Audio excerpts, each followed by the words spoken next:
ओम श्री गणेशाय नमः। श्री शिव महापुराण रुद्र संहिता तृतीय सती खंड चौथा अध्याय। इस अध्याय में हम जानेंगे कामदेव के विवाह का वर्णन। नारद जी बोले, हे विष्णु शिष्य, हे महाप्राज्ञ, हे विदे, संसार की रचना करने वाले, हे प्रभु, आपने शिव जी की लीला रूपी अमृत से युक्त यह अद्भुत कथा कही। हे तात, इसके बाद क्या हुआ? यदि मैं शंभु की कथा पर आश्रित उनके चरित्र को सुनने में श्रद्धावान हूँ तो उसे कहिए। ब्रह्मा जी बोले, इस प्रकार शिवजी के अपने स्थान को चले जाने तथा मुझ ब्रह्मा के अंतर्ध्यान हो जाने पर दक्ष प्रजापति मेरी बात का स्मरण करते हुए कामदेव से कहने लगे। दक्ष बोले, हे काम, सुंदर रूप एवं गुणों से युक्त यह कन्या मेरे शरीर से उत्पन्न हुई है, अतः तुम अपनी पत्नी बनाने के लिए इसे ग्रहण करो। यह गुणों में तुम्हारे ही समान है। हे महातेजस्विन, यह कन्या सदा तुम्हारे साथ रहेगी और धर्म के अनुरूप तुम्हारी इच्छा के अनुसार तुम्हारे वश में रहेगी। ब्रह्मा जी बोले, हे नारद, यह कहकर दक्ष ने अपने स्वेच से उत्पन्न हुई कन्या का नाम रति रखकर और उसे अपने आगे कर कामदेव को दे दिया। हे नारद, वह कामदेव मुनियों को भी मोहित करने वाली उस परम सुंदर दक्ष कन्या से विवाह करके बड़ा प्रसन्न हुआ। प्रेमासक्त कामदेव भी परम कल्याणकारिणी रति नामक अपनी स्त्री को देखकर उसके गुणों से आकृष्ट होकर उस पर अत्यंत मोहित हो गया। गौर वर्ण वाली, हरिणाक्षी तथा चंचल नेत्र प्रांति वाली वह रति भी कामदेव के सदस्य होने के कारण उसे परम आह्लाद प्रदान करने लगी। उसकी चपल भुओं को देखकर कामदेव संशय में पड़ जाता था कि विधाता ने सबको वश में करने वाले मेरे धनुष को इसके नेत्रों में सन्निविष्ट कर दिया है क्या? हे द्विज श्रेष्ठ, उस रति के कटाक्षों की शीघ्र गति तथा उसकी सुंदरता को देखकर कामदेव को अपने अस्त्रों की शीघ्र गति पर विश्वास नहीं रह गया। उसके स्वाभाविक रूप से सुगंधित तथा मंद श्वास वायु को सूंघकर कामदेव ने मलय पवन के प्रति अपनी श्रद्धा का त्याग कर दिया।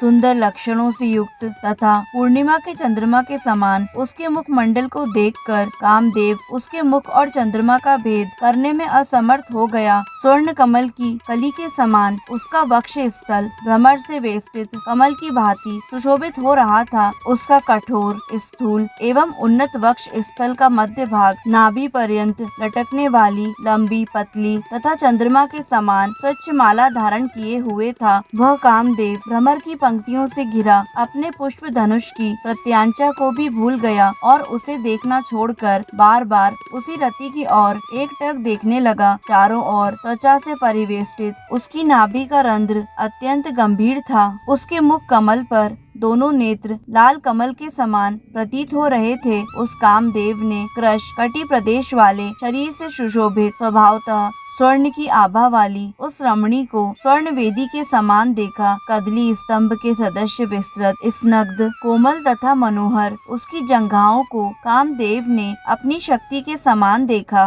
लाल लाल पादाग्र तथा प्रांत भाग वाले उसके दोनों पैर रंगे हुए से थे। इससे कामदेव अनुरक्त होकर उसका मित्र बन गया। पलाश पुष्प के समान लाल नखों से युक्त सूक्ष्म अग्रभाग वाले तथा गोलाकार उंगलियों से युक्त उसके दोनों हाथ अत्यंत मनोहर प्रतीत हो रहे थे। उसकी दोनों भुजाएं कांतिमय मृणाल के समान लंबी, कोमल, स्नग्ध और कांति युक्त लाल मूंगे के समान शोभित हो रही थी। उसका मनोहर केशपाश काले काले बादलों के समान शोभा पा रहा था। इससे वह काम प्रिया चमड़ी के बालों को धारण करने वाले चवर की भांति सुशोभित हो रही थी। सौंदर्य युक्त ऐसी रति को हर्षित नेत्रों वाले कामदेव ने उसी प्रकार ग्रहण किया जिस प्रकार हिमालय से उत्पन्न गंगा को महादेव जी ने ग्रहण किया था। चक्र तथा पद्म के चिन्हों से युक्त मृणाल खंड के समान मनोहर हाथों से युक्त वह रति गंगा नदी के समान प्रतीत हो रही थी। उस रति की दोनों भुवों की चेष्टाएं नदी की सूक्ष्म लहरों के समान प्रतीत हो रही थी। उसके कटाक्षपात ही नदी की वेगवती धारा थे और विशाल नेत्र कमल के समान प्रतीत हो रहे थे। उसकी सूक्ष्म रोमावली शैवाल थी और वह अपने मन रूपी वृक्षों पुरुषों से विलास कर रही थी। उसकी गंभीर नाभि हृदय के समान शोभा पा रही थी। वह